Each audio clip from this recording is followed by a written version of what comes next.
오늘 이 말씀 가운데서 하나님의 음성을 듣는 복이 우리 봉덕의 가족들 가운데 있기를 주의 이름으로 축복합니다. 지난주 우리는 닫혀져 있는 커튼을 열어서 회복의 빛으로 오신 예수 그리스도를 다시 만나야 된다, 그 말씀을 우리가 함께 들었죠. 그래서 함께 잃어버린 드라크마, 또 소중한 우리 새 가족들 함께 작정했습니다. 그 결과가 1차적으로 지난주 작정된 결과가 내가 잃어버린 드라크마를 찾는데 내가 헌신하겠습니다. 마음을 모아주신 분이 97분이셨어요. 그렇게 찾겠다라고 작정된 인원은 모두 183명입니다. 183분입니다. 그 중에는 전혀 예수님을 모르는 새 가족을 작정하신 분들도 대략 한 70분, 한 70분쯤 됩니다.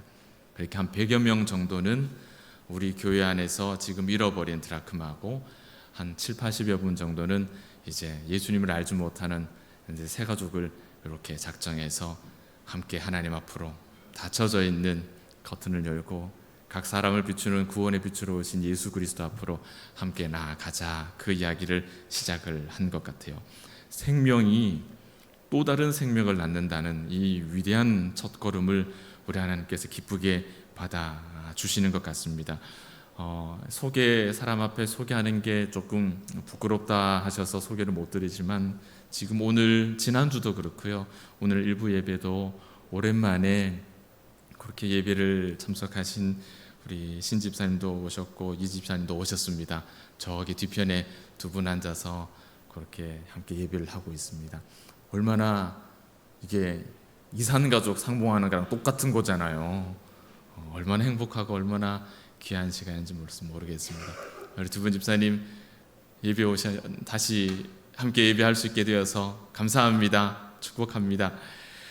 오늘 아침에 보신 그 영상들이 계속해서 반복해서 영상이 상영이 될 거예요. 작정하신 분들과 교제하는 우리의 마음, 또 자세, 방법, 또 동기를 잃어버리지 않도록 돕는 영상입니다. 그렇게 수시로 보시면서 참고하시면 도움이 되실 것 같아요. 오늘은 지난주 말씀 가운데 잠시 등장했던 수가성 여인, 우물가 여인, 그 이야기의 일부 앞부분을 통해서 예수님께서 사람을 찾으시는 그 장면을 우리가 함께 추적해 보고, 이 성전을 떠나서 우리를 기다리는 영혼들에게 우리는 어떻게 나아갈 수 있을까를 함께 이 말씀 속에서 묵상해 보려고 합니다. 사랑하는 여러분, 예수님의 공생의 삶을 한번 빠른 시간에 한번 더듬어 보십시오. 예수님의 공생의, 그분은 어떤 삶을 사셨는가 한번 머릿속에 한번 그림을 그려보세요. 그 공생의 중심에는, 또 그 공생의 목적은 무엇이었을까? 장황하게 사건들을 하나하나 다 설명할 수는 없지만은 그걸 일관성 있게 하나로 한두 문장으로 한번 묶어보십시오. 예수님의 공생의 큰 흐름은 이런 삶이었다. 제가 보기에는 예수님의 공생애에는 사람을 중심으로 항상 사람을 찾아다니는 인생을 사셨어요. 항상 사람을 찾으러 다니는 삶을 사셨습니다. 많은 사람들의 환경에 따라서 그 삶이 좌우되는 경향을 가지고 있죠. 저와 여러분은 어떤지 모르겠습니다. 이렇게 표현하죠. 어쩔 수 없지 않느냐. 내 삶의 환경이, 형편이 어쩔 수 없지 않느냐. 쉽게 이 말을 우리가 틀렸다, 부정할 수만은 없을 것 같아요. 정말로 그것이 우리에게 피부에 와닿는 그러한 삶의 모습일지도 모르겠습니다. 정말 어쩔 수 없는 일처럼 보이기도 합니다. 그래서일까요? 우리는 오늘도 끊임없이 환경을 쫓아다니는 피곤한 삶을 살고 있지 않습니까? 여러분, 그런 인생 살고 계시지 않습니까? 오랜 시간, 그리고 아직도 완전히 해결되었다고 말하기가 힘든 이 코로나도 어쩌면 저와 여러분이 마주하고 있는 어쩔 수 없지 않느냐, 어쩔 수 없는 그런 환경이라고 표현할 수도 있을 것 같아요. 그러나 그렇게 어쩔 수 없는 일이야, 이 환경 때문에 내 삶이 어떻게 그렇게 제약을 받을 수밖에 없어. 예배도 그럴 수밖에 없어. 그렇게 마음을 정리하고 접으려고 하니까 무언가 개운하지가 않아요. 우리 심령 안이 뭔가 깔끔하지 않다는 겁니다. 왜 그럴까요, 여러분? 왜 개운하지 않을까요? 지금 이곳에 여러분이 이곳에 함께 계시기 때문이에요. 이곳에 함께 계시기 때문에 그런 마음을 가지고 접으려니 개운하지 않은 거예요. 왜? 나는 이 자리에 나와 있거든요. 나올 수 있거든요. 환경에 끌려다니는 사람이 아니라는 증거가 지금 바로 우리가 이 자리에, 이 예배하는 자리에 나와 있다는 것이 내가 환경을 쫓아다니는 사람이 아니라는 증거입니다. 그것이 증거예요. 그런 여러분을 축복합니다. 하나님께서 함께 모여서 예배하는 우리 모두를 복되게 하실 줄 믿습니다. 서로 한번 축복해 보실까요? 자, 이런 거 진짜 안 하는데 처음이죠. 제가 부임하고 처음입니다. 한번 서로 축복하면 인사하면 좋겠는데 이렇게 한번 인사합시다. 함께 예배 드리니 나에게 힘이 됩니다 라고 한번 인사할까요? 잘 오셨습니다. 잘 오셨죠. 잘 오신 거 맞죠? 우리가 함께 예배하는 것이 누구에게 힘이 돼요? 내가 살 힘이 나는 거예요. 믿음의 힘, 소망의 힘, 사랑의 힘이 우리가 함께 예배드리는 자리 가운데서 우리 안에서 나온다는 거예요. 그것 없이는 우리는 어쩔 수 없잖아. 환경을 쫓아다니면서, 환경을 탓하면서도 어떻게 해요? 그것 쫓아다니면서 살게 되는 거예요. 그런데 믿음과 소망과 사랑의 힘, 예배를 통해서 그 힘을 공급받으면 어쩔 수 없잖아. 그 인생을 안 살 수 있어요. 예수님은 환경이 아니라 항상 뭘 쫓아다니셨습니까? 사람을 따라다니셨어요. 오늘 본문에도 예수님은 이름 없는 한 사람을 만나기 위해서 유대인들이 생각조차 하고 싶지 않은 곳, 서슴지 않고 들어가셨습니다. 옆에 있는 것만으로도 오해받기 딱 좋은 허물 많은 한 사람을 편견 없이 만나고 계십니다.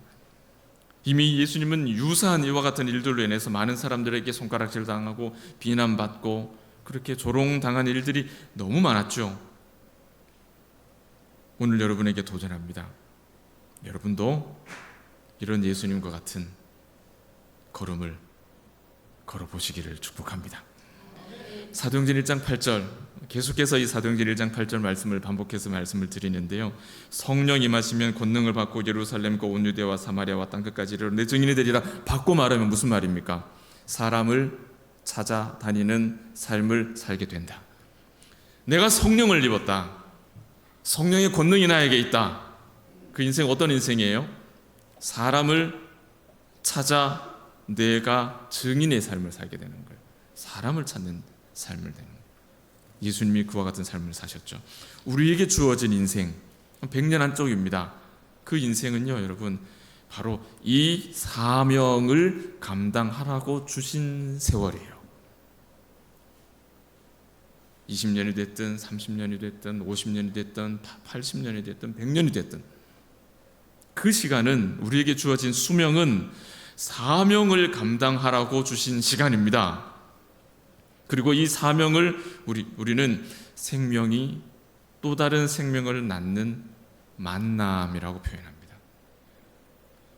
그리스도인의 인생에 대한 마지막 평가는 하나님께서 주신 이 사명, 생명이 또 다른 생명을 출산하는 그 만남에 대한 평가예요. 그 만남이 어떠했는가가 우리가 마지막에 주님 앞에 섰을 때 우리에게 주어지는 평가입니다. 너 얼마나 많은 재산을 모았니? 너 얼마나 많은 공부를 했니? 너 얼마나 많은 자녀들을 그 공부를 잘 시켰고 출가를 잘 시켰니?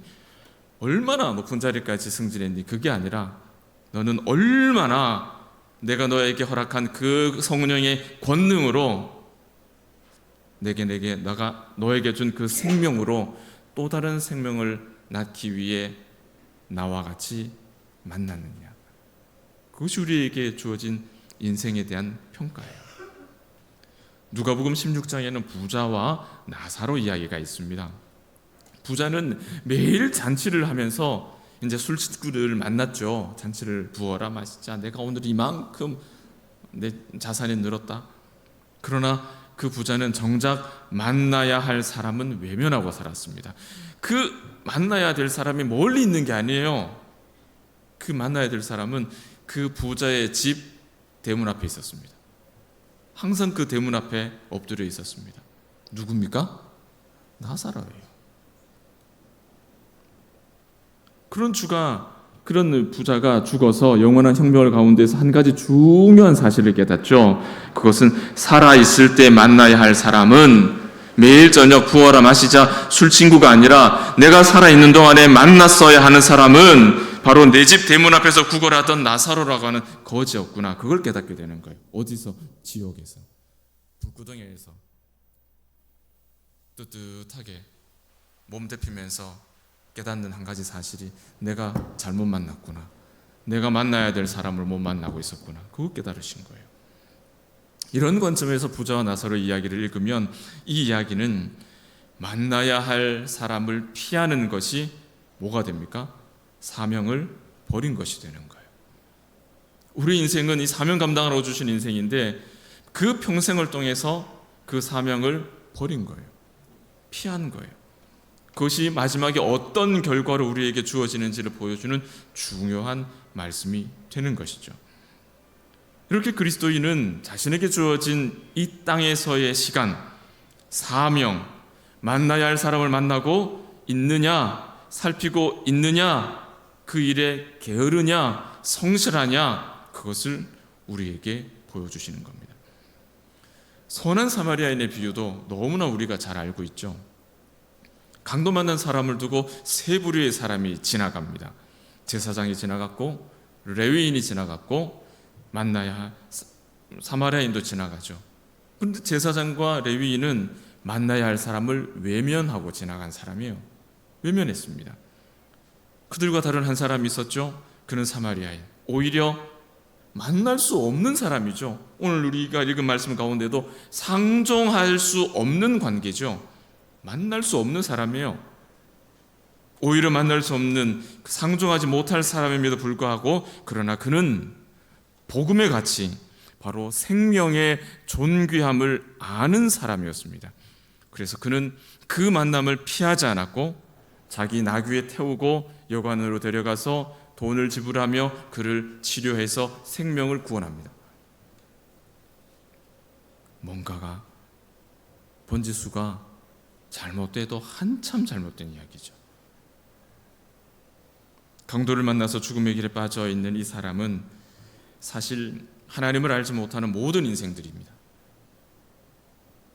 우리 가운데 이와 같은 하나님을 알지 못하는 인생이 있다면 그는 강도 만난 죽을 위기에 빠져 있는 사람과 다를 바가 없는 사람이죠. 동시에 하나님을 알고 있지만 실질적으로 하나님에게서 멀리 떠나 있는 사람이 있다면 그 역시 강도 만나 쓰러져 있는 사람과 다르지 않습니다. 사실 모든 인생이 죄와 죽음이라고 하는 이 강도를 만나서 내가 이 땅에서 가진 모든 것들을 내려놓고 이제 죽음을 향해서 가야 되는 그런 강도 만난 자들과 다를 바 없는 인생이죠. 우리 모두가 그런 인생입니다. 이런 우리 주변에, 우리가 살고 있는 이런 주변에 제사장과 같은 교인이 있고 레위인과 같은 교인이 있고 사마리아인과 같은 교인이 있어요. 여러분 어떤 교인이십니까?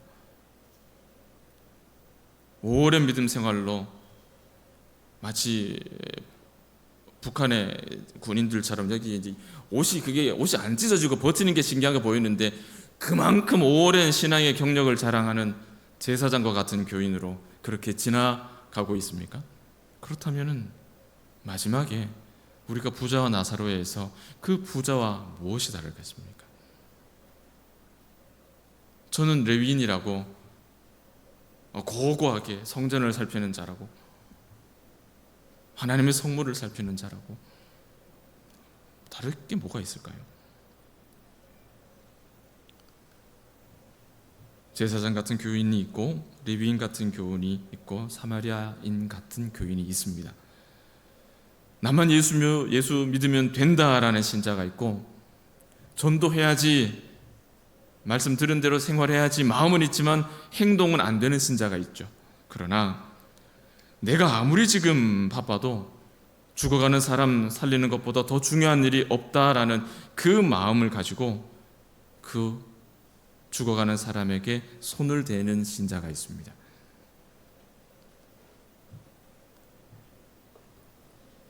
아무리 바빠도, 아무리 아파도, 내가 아무리 궁해도, 그 사람만 생각하면 내 마음이 아무리 불편해져도 예수님을 알지 못하고 멸망당할 이웃을 모른 채 할 수 없는 신자가 있습니다. 예배를 떠난 사람을 모른 채 할 수 없는 교인이 있습니다. 내가 가진 모든 것으로 영혼을 구원하는 일에 사용하는 신자가 있습니다. 우리는 이런 사람을 선한 사마리아인이라고 부릅니다. 그리고 내가 바로 그런 사람이 바로 나의 이웃이면 좋겠다라고 생각을 하죠. 사랑하는 여러분, 우리는 어떤 이웃일까요? 우리는 어떤 교인일까요? 제사장 같은 교인일까요? 레위인 같은 교인일까요? 아니면 사마리아인과 같은 교인일까요? 우리는 어떤 교인이 되어야 될까요? 오늘 우리가 읽은 요한복음 4장 이야기도 이와 같은 예수님의 마음을 고스란히 담고 있는 말씀이죠. 한 사람을 위한 마음이 이 말씀에 담겨 있습니다.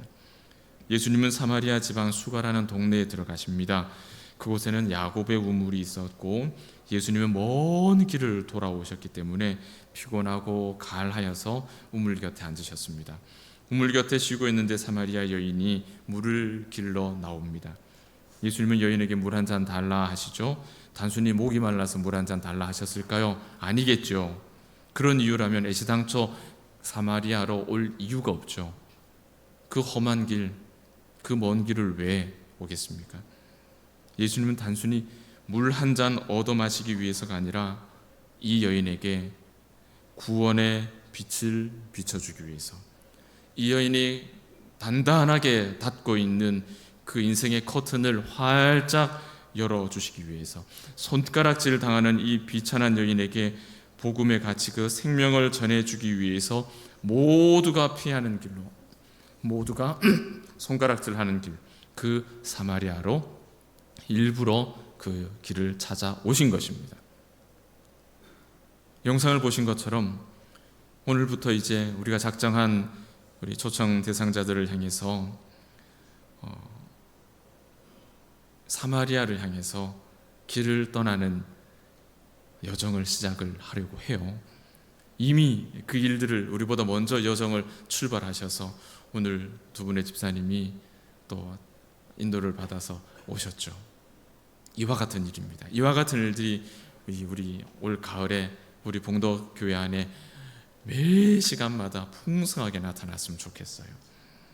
예수님이 일생을 사람을 찾아다니셨던 것처럼 여러분도 한 사람, 그 한 가정을 찾아 나서는 은혜로운 그 걸음을 시작하시기를 축복합니다. 이 거룩한 도전을 위해서 우리에게 사람을 사랑하는 마음이 풍성하게 임하기를 기도하면 좋겠어요. 예수님이 보여주신 사랑의 원리는 바로 도움이 필요한 사람을 찾아 나서는 것입니다. 하나님의 사랑은 찾아오시는 사랑이죠. 하나님은 이 방법을 지금까지도 변함없이 사용하고 계십니다.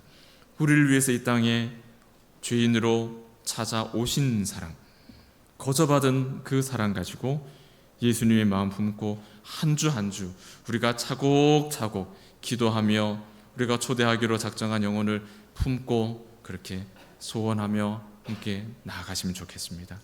이렇게 사람을 찾고 기도함으로 우리가 받은 그 하나님의 사랑을 이렇게 넉넉하게 전달할 수 있으면 좋겠어요.